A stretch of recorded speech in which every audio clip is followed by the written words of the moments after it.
Hey everyone, welcome back to the channel. आज के session में वही जो आरपीएससी असिस्टेंट प्रोफेसर का एग्जाम का जो भी हम क्वेश्चन पेपर कर रहे थे उसका पार्ट 3 करेंगे। इसमें हम क्वेश्चन नंबर 51 से स्टार्ट करेंगे। अगर आपने अभी तक नहीं देखे हैं बाकी वीडियो तो पार्ट 1 और पार्ट 2 में बाकी के जो 50 क्वेश्चन है वो सॉल्व हुए थे। इसके अलावा अगर आप इसी एग्जाम की प्रिपरेशन कर रहे हैं so I would suggest you to go and watch MPPSC वाला असिस्टेंट प्रोफेसर का जो वीडियो है वो। इसके अलावा आप जो सेट एग्जाम के जो क्वेश्चन पेपर है वो भी सॉल्व कर सकते हैं। They will also be helpful. चलिए स्टार्ट करते हैं। ऑल्सो जो आरपीएससी असिस्टेंट प्रोफेसर एग्जाम जो है ना उसमें 2 साइकोलॉजी के पेपर्स थे, तो पेपर 1 का भी वीडियो ऑलरेडी अपलोडेड है, तो वो भी you can go and watch. Okay, अच्छा प्रिपरेशन हो जाएगा। Okay, coming to question number 51, which of the following pair is not related to James Banks dimensions of multicultural education. अब जो जेम्स बैंक थे ना, इन्होंने 5 डायमेंशन दिए थे इसके मल्टीकल्चरल एजुकेशन के। उसमें नॉलेज कंस्ट्रक्शन प्रोसेस एक था पार्ट, यस। प्रेजुडिस रिडक्शन भी था, correct. Content integration was also there. Equity pedagogy भी है। Academic success and cultural competence की बात उन्होंने नहीं करी है अपने डायमेंशन में, तो यही क्योंकि नॉट पूछा है तो यही करेक्ट आंसर हो जाएगा। लास्ट 5th डायमेंशन यही है, empowering social school culture and social structure. Okay, so इससे आपको 2 चीज़ें पता चल गई क्या, कि जेम्स बैंक की जो थ्योरी है वो किसकी है, मल्टीकल्चरल एजुकेशन की है। दूसरी के कितने डायमेंशन है, तो 5 डायमेंशन है। ये पांचों डायमेंशन यहाँ पे दिए हुए हैं। The next is which of the following options shows true classification given by David L. Coulter of intellectual disabilities based on support required for optimal functioning। तो जो डेविड एल काउल्टर थे उन्होंने 1992 में कुछ चीज़ें बताई थी इंटेलेक्चुअल डिसेबिलिटी के बारे में। उन्होंने बोला था कि इनको कितना सपोर्ट देना चाहिए, कितना रिक्वायर है फॉर ऑप्टिमल फंक्शनिंग, जो नॉर्मल फंक्शनिंग है उसके लिए। तो इंटरमिटेंट होना चाहिए, करेक्ट। लिमिटेड होना चाहिए, हमेशा आप अनलिमिटेड सपोर्ट नहीं दे सकते, उससे क्या हो जाएगा, they will get use to it and problem हो जाएगी बाद में। एक्सटेंसिव होना चाहिए एंड परवेसिव होना चाहिए, यही ठीक है। This is only the correct answer. Mild, moderate, severe, profound, ये तो टाइप्स ऑफ आईडी है, इसकी बात इन्होंने नहीं करी है। सिफाली की बात भी नहीं की है। ठीक है, तो option 1 is only the correct answer. Then question number 53 is which of the statement is correct for the concept of ethnicity. Option 1 है believes and feelings of a group of people. बहुत वीक है इस statement, तो ये होगा नहीं। Socially constructed category, ये हो सकता है। शेयरिंग बायोलॉजिकली ट्रांसमिटेड ट्रेट्स, नहीं नहीं। सी, अगर ये सिर्फ होता सोशली कंस्ट्रक्टेड कैटेगरी तो हम इसको एक बार कंसिडर कर सकते थे, पर कह रहे हैं बायोलॉजिकली ट्रांसमिटेड ट्रेट्स से कंसिडर करेगा, मतलब जीन्स वगैरह कैरी ऑन करेगा क्या। तो एथनिसिटी में ऐसा नहीं होता है। It's just like the language you speak, the place you come from, the food we eat. Okay, वैसी चीजें होती हैं। So people receiving unequal treatment, no, this is also not, this is discrimination. The group shared common cultural characteristic, हाँ, this is what, this is ethnicity। okay, then next is which of the following is not a part of behavioral theories of counseling। Counselling की कौन सी behavioral theory का part नहीं है, learning वाली, मतलब जो theories होती हैं। इमिटेटिव लर्निंग तो है ना बैंड्यूरा का, बैंड्यूरा ने दिया था, इमिटेशन की बात की थी। ऑपरेंट लर्निंग भी है, स्किनर ने दिया था, रीइंफोर्समेंट वगैरह की बात की थी। इमोटिव कॉग्निटिव लर्निंग भी है, ठीक है, सीबीटी वगैरह होता है, बिहेवियरल थेरेपी में भी यूज होता है। साइमल्टेनियस लर्निंग एक अगेन एक वीक सा कॉन्सेप्ट है जो बस डाल दिया है। Then which of the following concept is not relevant with a reference to maintaining effectiveness as a counselor। अगर आपको एज अ काउंसलर बहुत इफेक्टिवनेस बना के रखना है तो क्या चीज़ यहाँ पे रेलेवेंट नहीं है, तो हम देख लेते हैं क्या चीज़ रेलेवेंट है। तो बर्नआउट तो रेलेवेंट है ना, अगर आप बहुत ज़्यादा बर्नआउट कर जाओगे तो आप कैसे काउंसलिंग करोगे। So obviously this is compassion fatigue भी होता है कि आप बहुत बार क्या करते हो, आप क्या करने लगते हो, किसी को हेल्प करते हो एंड मतलब उनको हेल्प करने की कोशिश करते हो, गाइड करने की कोशिश करते हो, बट एक तरीके से ट्रॉमा जो है वो आपके अंदर भी डेवलप हो जाता है उनकी बातें सुनकर। That is compassion fatigue. तो ये भी एक्चुअली में है, ये मतलब जो काउंसलिंग की इफेक्टिवनेस उसको कम करेगा अगर काउंसलर में आ जाएगा। सिंक्रोनिसिटी भी होगा, अगर कोइंसिडेंसेस हो गए कि मेरे साथ भी कुछ हुआ है, आपके साथ भी कुछ हुआ है, कुछ इंसाइट डेवलप हो गई, so this will also what affected. तो क्या चीज़ इफेक्ट नहीं करेगी, सिवियरिटी। सिवियरिटी से क्या मतलब है, हमको हो सकता है ज़्यादा सीवियर हो कोई चीज़, और ज़्यादा सीवियर होती है तभी यूजुअली वो लोग काउंसलिंग या थेरेपी के लिए आते हैं। तो this would be the correct option. Then which of the following is not true about counselling approach propounded by Carl Rogers. Carl Rogers ने कौन सी दी थी? पर्सन सेंटर्ड थेरेपी की बात की थी उन्होंने, पर्सन सेंटर्ड थेरेपी। ओके, अब यहाँ पे कह रहे हैं नॉट ट्रू। तो counsellor exhibits unconditional positive regard for the client, ये तो है ना। इट इज टॉट कि हमको यूपीआर जो अनकंडीशनल पॉजिटिव रिगार्ड होता है वो हम बताएं, वैसे ही ट्रीट करें क्लाइंट को। Counselor believes that more a person knows himself, more he would identify appropriate behavior for himself. हाँ, ये मतलब डायरेक्टिव नहीं होती है ना, दिस इज नॉन डायरेक्टिव, तो नॉन डायरेक्टिव में वो खुद ही फिगर आउट करेंगे। This is also true. It is a directive counselling model नहीं, नॉट बोला है ना, it is non directive, non directive है ये। It is a person scented counselling, यही बताया था अभी, पर्सन सेंटेड काउंसलिंग होती है। So 3 is the correct option, क्योंकि यहाँ पे नॉट पूछा हुआ था।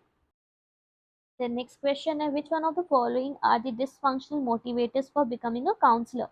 Dysfunctional पूछ रहा है मतलब जो अच्छे नहीं है, है ना। तो पहले बोल रहे हैं विकैरियस कोपिंग, तो ये तो नहीं अच्छा है ना। विकैरियस कोपिंग इज लाइक कि आपका क्लाइंट आपको अपने ट्रॉमा के बारे में बता रहा है, अपनी स्टोरी बता रहा है, और आप अपने ट्रॉमा से डील करने के लिए वो यूज कर रहे हो। That is wrong, right? So this is unhealthy. Inquisitiveness is like the curiosity, like we all have to understand. कि हमने psychology क्यों opt किया? Because we are curious soul. We just want to understand how our mind works, how the lives of people is going, and everything about it. So this is true.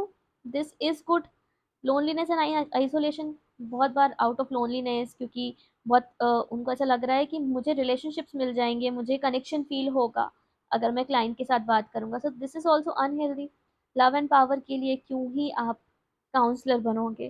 ठीक है, unethical behaviour हो जाएगा, right. फिर बहुत सारे problems create हो जाएंगे ना अगर आप क्लाइंट के साथ ये सारी चीजें डिजायर करने लगोगे।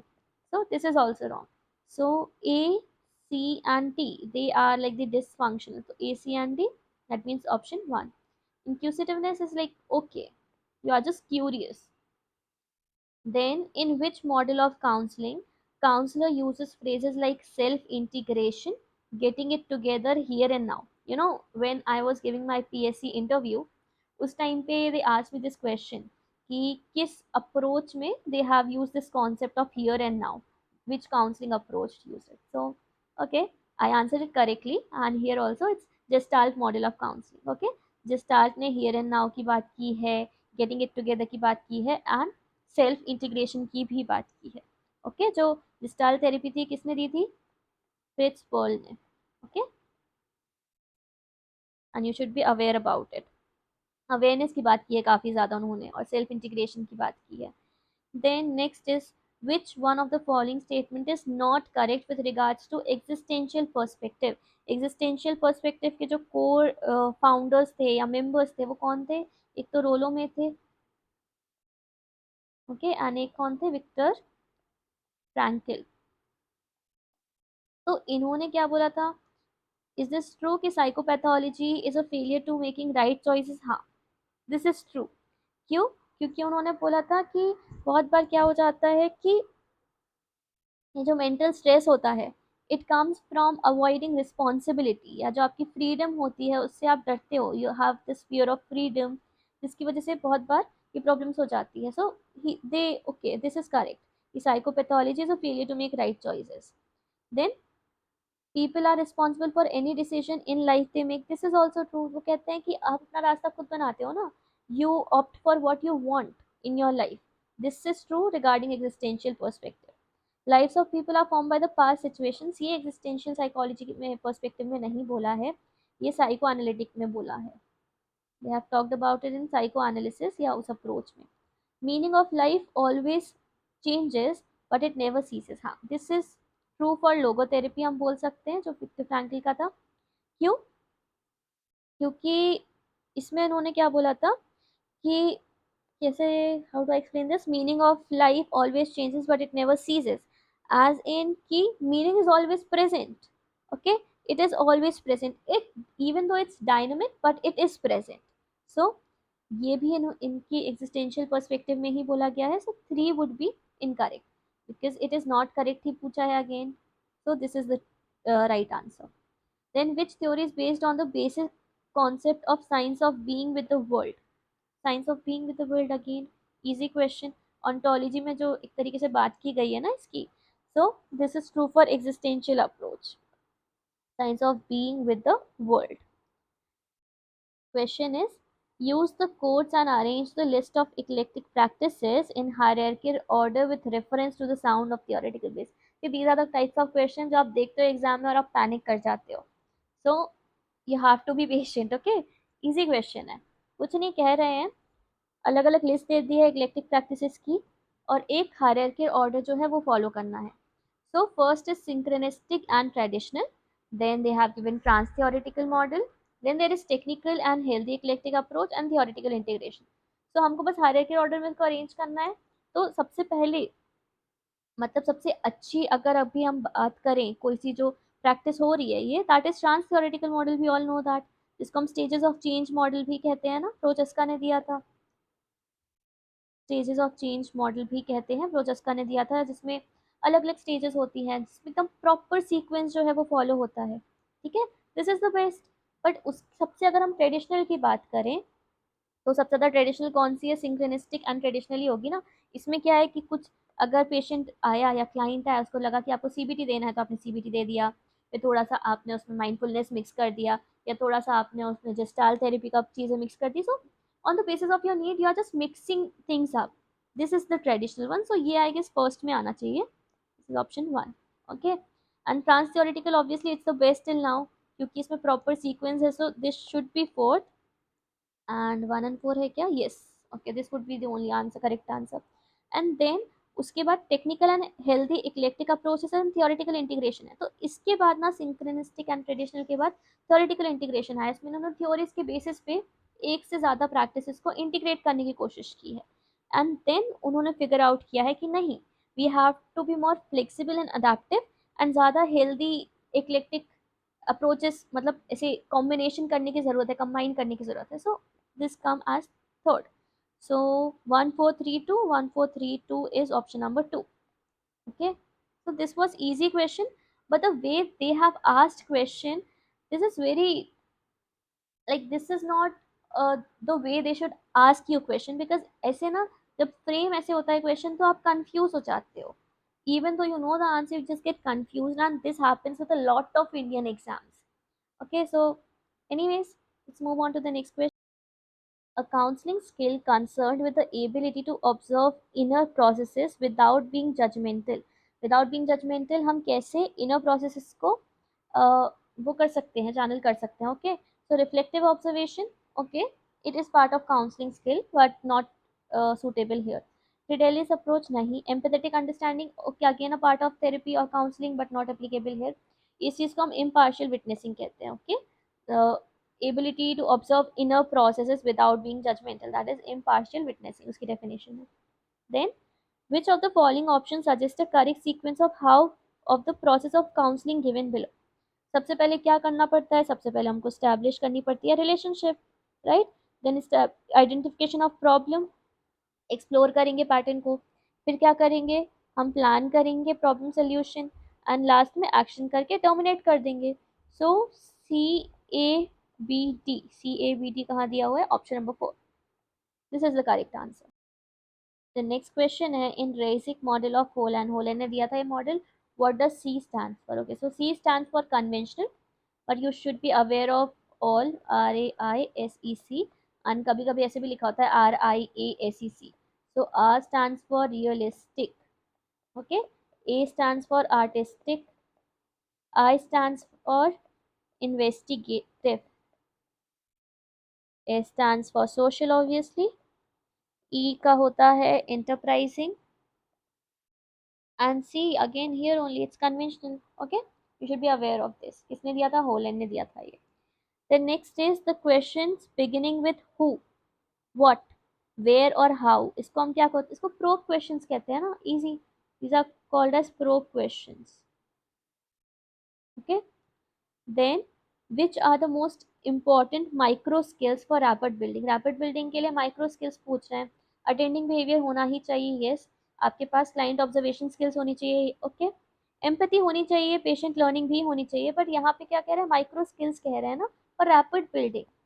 सिर्फ आप अभी रैपिड बना रहे हो, आप उनकी पूरी की पूरी काउंसलिंग नहीं कर दी। जो स्टार्टिंग के 10 मिनट हैं वो वाले पार्ट की बात कर रहे हैं, तो वहां पे आपको ऑब्जर्व करना है कि what are the facial expressions, what are the gestures, are they answering the question or they are just ignoring or avoiding them, और आपको इनके बिहेवियर को अटेंड करना है। So these two, like observation and attending this behaviour, attending behaviour, these are the micro skills. तो यहाँ पे A and B would be the correct answer. Okay, ऐसा नहीं है कि ये दोनों है नहीं, बट यहाँ पे रैपिड बिल्डिंग पर्टिकुलरली पूछा है इसलिए। Then next question है, which of the following is not a technique of behavioral counseling? तो contingency contract तो है ना, assertiveness training भी है, operant conditioning, अगर ये यहाँ पे टोकन इकोनॉमी लिखते या कंटिजेंसी कॉन्ट्रैक्ट, जैसे कि ये ऑपरेंट कंडीशनिंग के प्रिंसिपल पे काम करते हैं ना, तो ये तो एक प्रिंसिपल है या एक थ्योरी है, राइट। पर अगर ये यहाँ पे टोकन इकोनॉमी या कंटिजेंसी कॉन्ट्रैक्ट अगेन अगर लिखते तो इसके बेस्ड है ना वो, तो ये यहाँ पे गलत हो जाएगा, क्योंकि बिहेवियरल काउंसलिंग की टेक्निक नहीं है, ये थ्योरी है। कोवर्ट सेंसिटाइजेशन भी एक टेक्निक ही है और बिहेवियरल काउंसलिंग में इसमें क्या होता है कि आप जो कुछ चीज़ छोड़ना चाहते हो उसको आप इमेजिन करते हो in your mind, like if you want to stop smoking, you relate that smoking with like the feeling of nausea or something like that.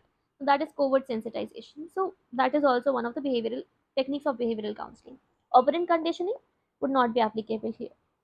Then relation approach in industrial psychology is based on a series of Hawthorne studies.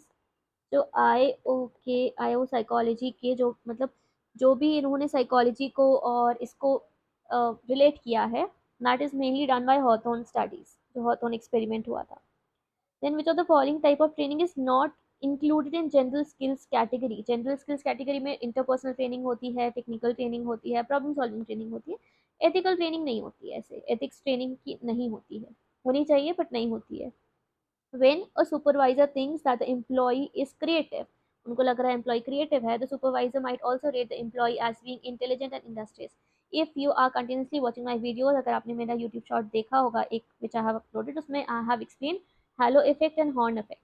Okay, तो hello effect क्या होता है, अगर किसी भी एक इंसान में पॉजिटिव ट्रेट है, उस पॉजिटिव ट्रेट के बेसिस पे आप उसकी पर्सनालिटी बहुत एसेस कर लेते हो विच इज ऑल्सो पॉजिटिव।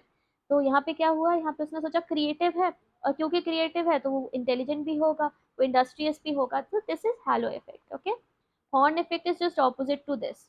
उसमें क्या होता है, on the basis of one negative quality, if a student gained very less marks, तो उन्होंने इसको एकदम failure and he does not want to make efforts and वो बिल्कुल सक्सेसफुल ही नहीं बन पाएगा, ऐसे पूरे आपने उसको आंक लिया, दैट इज हॉर्न इफेक्ट।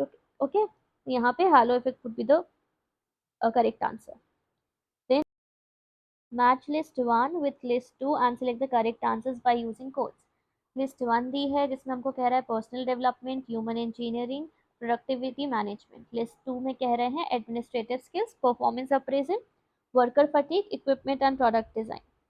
तो यहाँ पे पर्सनल डेवलपमेंट मतलब परफॉर्मेंस अप्रेजल, राइट, वही तो परफॉर्मेंस डेवलपमेंट हो जाएगा।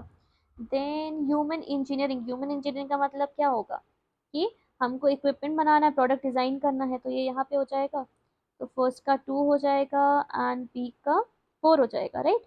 Then productivity, so productivity would be worker fatigue. Productivity तभी कम हो जाएगी जब फटीक होने लगेगा, या वाइस वर्सा, फटीक होगा तो अपने आप प्रोडक्टिविटी कम होगी। प्रोडक्टिविटी बहुत ज़्यादा अगर करेंगे लोग तो फटीक होना की प्रोबेबिलिटी भी बढ़ जाएगी, ठीक है। तो ये हो जाएगा मैनेजमेंट का मतलब एडमिनिस्ट्रेटिव स्किल्स। इजी, 2 4 3 1 है क्या, 2 4 3 1, yes, option 2, this is the correct answer. Then employees desire job that is meaningful, meaningful होता है जॉब तो वो डिजायर करते हैं, correct. Gives them autonomy, autonomy की बात कर ली इन्होंने, इसके साथ उनको फीडबैक भी प्रोवाइड करती है, ये क्या है, this is motivational potential score, right, वो वाला जो थ्योरी है, दिस इज ऑफ दैट, कौन सी, job characteristic theory, this is called as job characteristic theory. इसमें बहुत अलग अलग चीज़ों की बात करी है, जैसे skill variety, task identity, one more was autonomy था, फ्रीडम था, then there was skill variety, task identity and task significance, yes, significance, ये 5 चीज़ों की बात की थी। And this was also, there was also this formula which is called as motivation potential score. Okay, चलिए next है the three key elements of motivation include which of the following? Intensity होती है क्या मोटिवेशन में? Yes. Direction होती है, persistent होती है, ठीक है। तो ए बी डी होगा। रिलेटेडनेस क्यों नहीं होगा? क्योंकि ये ईआरजी थ्योरी का कॉन्सेप्ट है ये, और ये बाकी दूसरे थ्योरी से है। तो यहाँ पे A B and D would be the correct answer. Then which of the following condition does not relate with intuitive decision making? Intuitive decision making आप कब करते हो? जब आपके पास फैक्ट्स नहीं होते, आपके पास टाइम का प्रेशर होता है, आपको सडनली डिसीजन लेना ही है।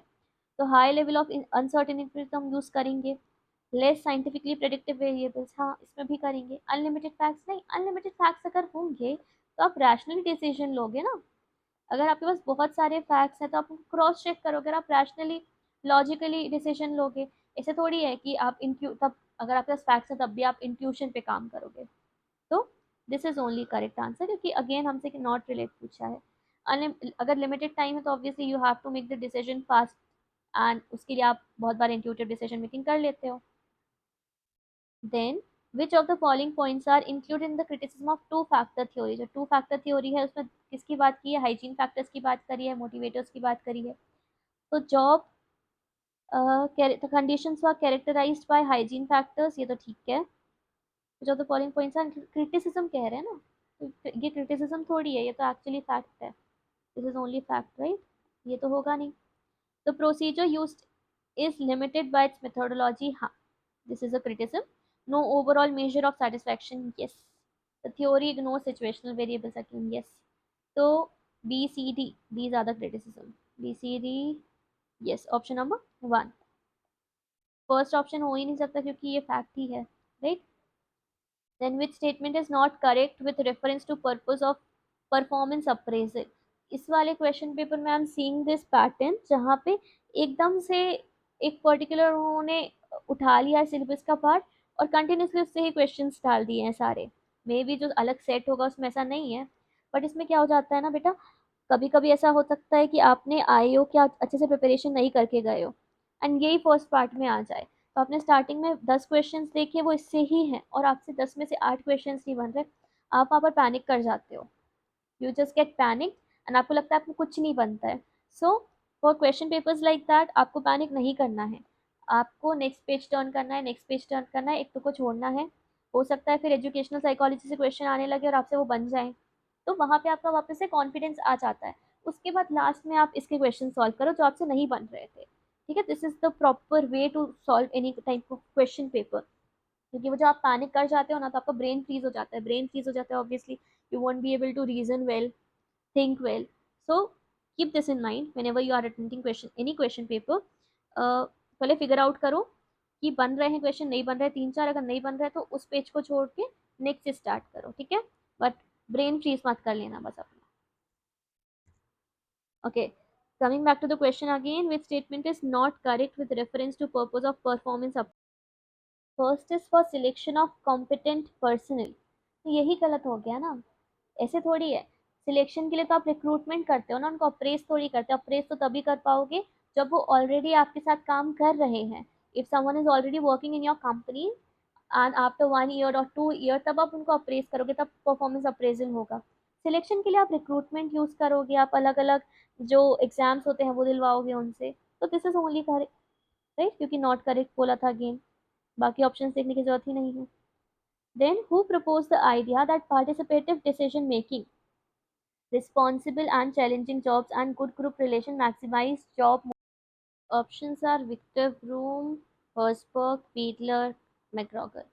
यहाँ पे करेक्ट आंसर मैक्ग्रॉगर होगा क्योंकि इनकी कौन सी थ्योरी थी? Theory X, theory Y, right?